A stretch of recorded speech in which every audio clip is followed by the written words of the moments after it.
Date India TV, हर खबर सच्चाई की ओर। सद्गुरू कोंडीबा महाराज यांच्या हस्ते रवींद्र वस्त्र निकेतनच्या शाखेचे इस्लामपूर येथे उद्घाटन सोहळा संपन्न। संपूर्ण सांगली जिल्ह्यात नावारूपाला आलेल्या रवींद्र वस्त्र निकेतन शाखेचे आज मंगळवार दिनांक 27 ऑगस्ट रोजी इस्लामपूर येथील मुख्य बाजारपेठ असणाऱ्या गांधी चौकात सद्गुरू कोंडीबा महाराज यांच्या शुभ हस्ते फीत कापून उद्घाटन करण्यात आले। यावेळी रवींद्र वस्त्र निकेतनचे संचालक रवींद्र अथने, राजेंद्र अथने, राजाराम बापू दूध संघाचे चेअरमॅन नेताजीराव पाटील आबा, राजाराम बापू साखर कारखाना संचालक विराज शिंदे, अष्टश्रमिक कबाडे जिल्हा मध्यवर्ती बँक संचालक राहुल महाडिक दादा, युवा काँग्रेसचे संदीप जाधव, जयवंत पाटील आबा, रवींद्र वस्त्र निकेतनचे अमरसिंह डुबल, धैर्यशील डुबल व मित्र परिवार यावेळी मोठ्या संख्येने उपस्थित होता। हे वस्त्र दालन भव्य अशा 3 मजली इमारतीमध्ये सुरू असून लहान मुलापासून वयस्कर व्यक्तीपर्यंत च्या लोकांना येथे पर्वणी असणार आहे। यामध्ये जीन्स, चुडीदार सोबत नवनवीन व्हरायटीमध्ये भरपूर माल उपलब्ध असणार आहे। या संधीचा जास्तीत जास्त ग्राहकांनी लाभ घेण्याचे आवाहन रवींद्र वस्त्र निकेतनच्या आयोजकांनी केलेले आहे।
आज या ठिकाणी सलगरी येथील सन्माननीय रवींद्र अथने यांच्या संकल्पनेतून सुरू झालेल्या आणि आमचे तरुण सहकारी सन्माननीय धैर्यशीलजी डुबल यांच्या प्रयत्नातून आज इस्लामपूरच्या गांधी चौकामध्ये भव्य दिव्य अशा 3 मजली इमारतीमध्ये रवींद्र वस्त्र निकेतन आज या ठिकाणी त्याचा प्रारंभ होतोय।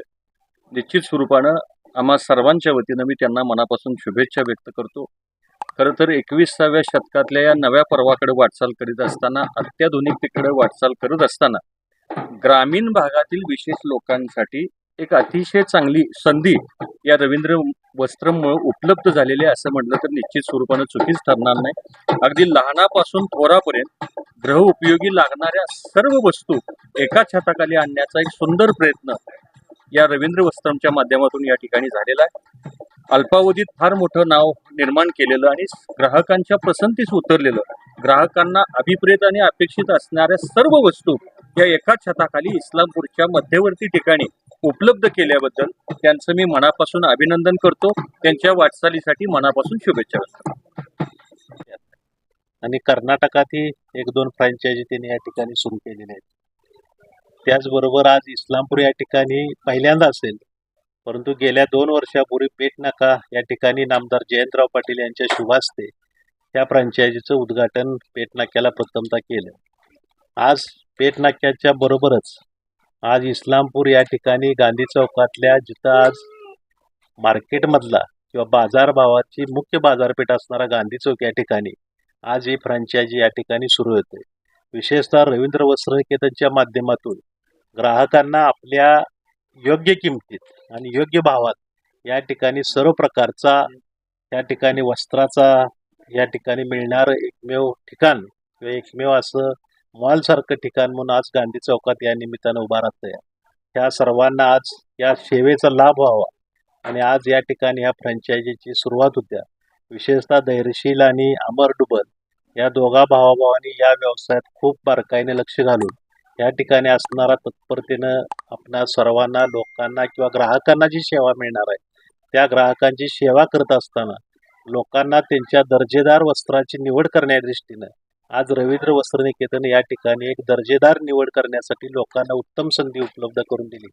त्याबद्दल रवींद्र वस्त्रनिकेतनचे मालक मान्य रवींद्र आथने, ज्यांच्या आज फ्रँचायझीचे हे पूर्ण काम बघणार आहेत ते धैर्यशील डुबल आणि अमर डुबल या दोघांना या निमित्तानं शुभेच्छा देतो आणि थांबतो. जय हिंद, जय महाराष्ट्र. नमस्कार, मी रवींद्र आठवणे. आम्ही आता 18 शाखामधून सर्व ग्राहकांना सेवा देतो. तसेच इस्लामपूरमध्ये आता नवीन शाखा ओपन केलेली आहे जी गांधी चौकात आहे. इथं प्रचंड भरपूर व्हरायटी उपलब्ध केलेली आहे. तसेच प्रत्येक सर्व ब्रँडवरती डिस्काउंट सगळ्या ब्रँडवरती अवेलेबल केलेला आहे. थँक्यू.